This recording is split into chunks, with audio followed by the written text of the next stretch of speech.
Ciao a tutti e benvenuti sul mio canale, lo spazio in cui le storie dello spettacolo vengono raccontate con calma, rispetto e tutti i dettagli che spesso sfuggono ai titoli lampo.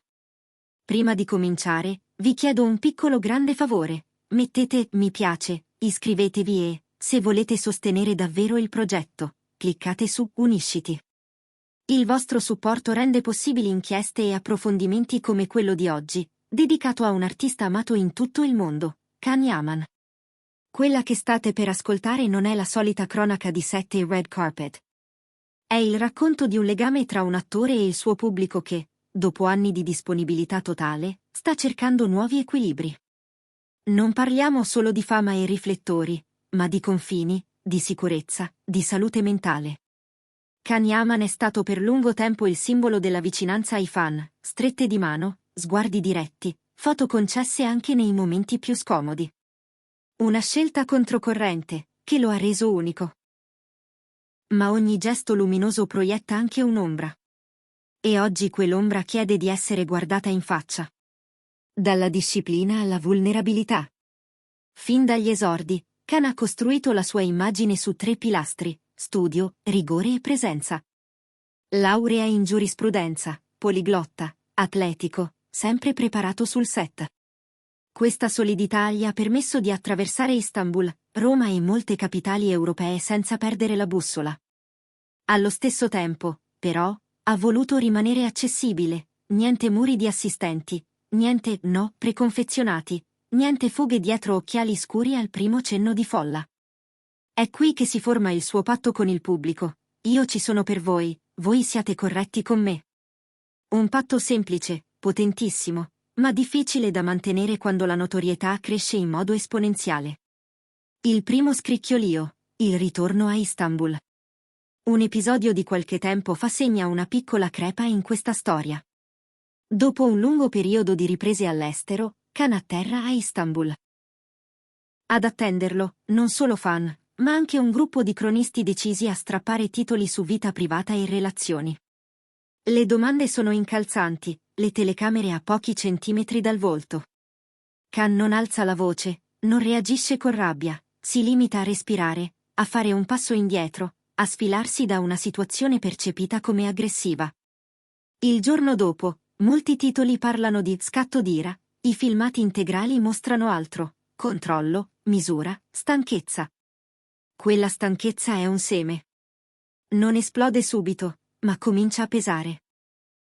La notte del gala, quando l'affetto oltrepassa la linea. Passano i mesi. A un gala dedicato alle produzioni del Mediterraneo, nel cuore storico di Istanbul, l'arrivo di Can è tra i più attesi.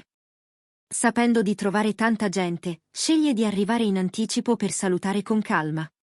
Sorride, firma, scambia parole veloci. Poi, all'improvviso, l'imprevisto. Una donna scavalca la linea di sicurezza, si avventa verso di lui agitando fotografie, lo afferra per un braccio e nel trambusto gli strappa la giacca. La security interviene, la folla ondeggia, i telefoni sono già alzati. Can cerca lo sguardo della persona, mormora qualcosa di rassicurante, stringe la mascella, e torna al percorso tracciato. Dentro, però, qualcosa si è incrinato. Non è la scenata, è la sensazione di non essere più al sicuro nello spazio che aveva sempre difeso come zona d'incontro. Sul palco, pochi minuti dopo, l'attore è professionale, accetta un riconoscimento, ringrazia in più lingue, dedica l'applauso al pubblico. Ma nei corridoi del teatro c'è chi lo vede silenzioso, raccolto, quasi svuotato. La domanda comincia a farsi strada: quanto può costare la disponibilità senza condizioni? Il blackout e la lettera. Nei giorni successivi, i media parlano di aggressione, i social si dividono, qualcuno invoca denunce, qualcuno minimizza. Can sceglie il silenzio. L'unico segno è una fotografia in bianco e nero del Bosforo all'alba con una frase breve: anche gli eroi, a volte, scendono dal palco.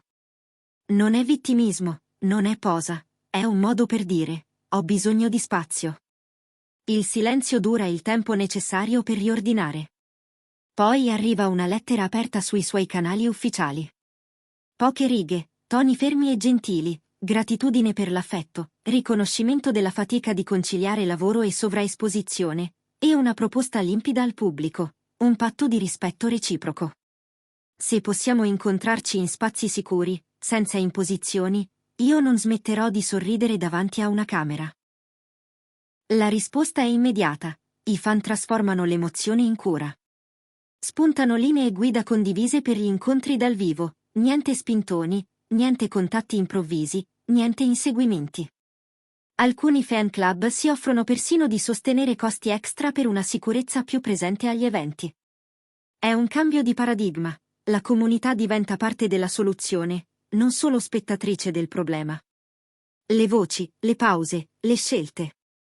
Nel frattempo circolano indiscrezioni su rinvii di progetti e promozioni rimodulate. Khan preferisce evitare situazioni dove il contatto fisico è incontrollabile, sceglie ingressi regolati, riduce le comparsate che non siano strettamente collegate al lavoro. È la fine di un'epoca? O l'inizio di una maturità nuova? Chi lavora con lui parla di un professionista che continua a pretendere il massimo da sé, ma che adesso mette in agenda ciò che prima sacrificava: recupero, riposo, silenzio.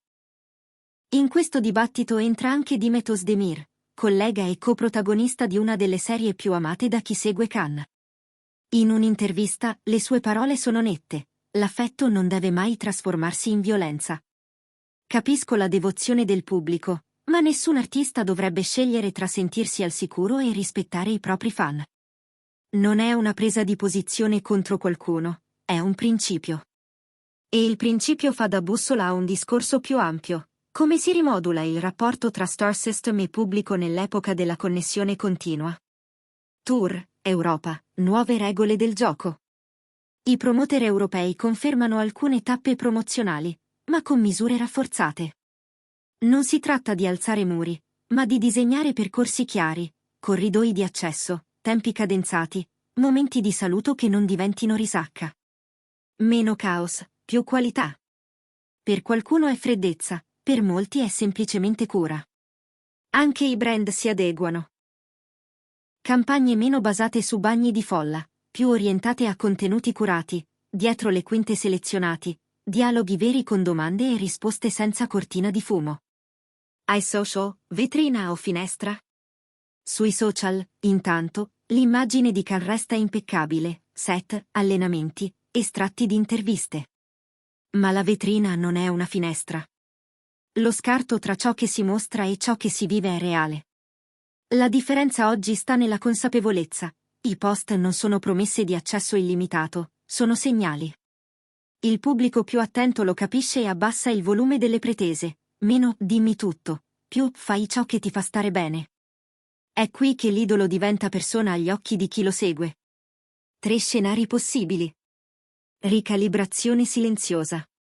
Khan prosegue su questa linea: pochi eventi massivi, incontri regolati, priorità a progetti su misura. Il legame con i fan non si spezza, cambia forma.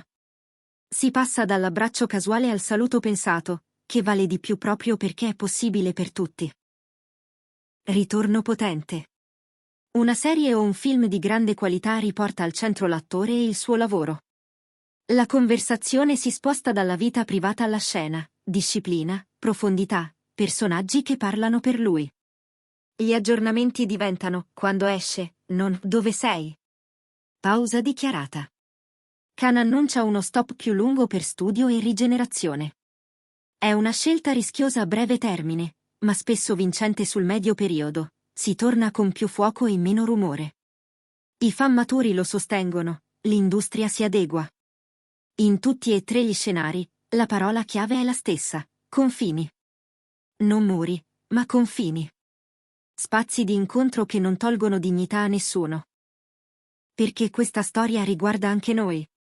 Ogni volta che pretendiamo un attimo e una foto senza chiederci se sia il momento, allunghiamo l'ombra che ha spinto Khan a ripensare tutto. Ogni volta che rispettiamo la distanza, accorciamo quella stessa ombra.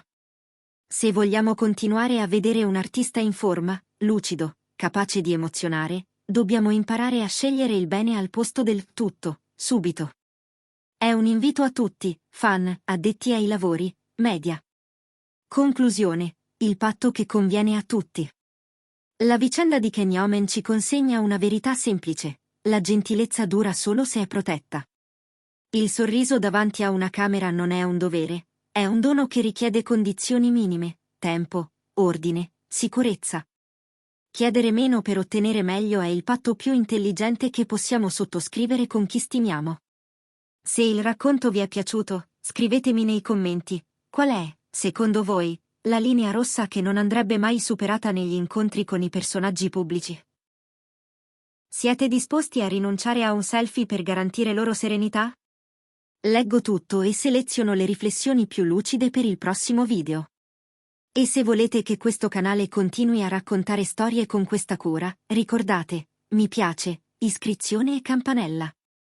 Grazie per essere arrivati fino alla fine.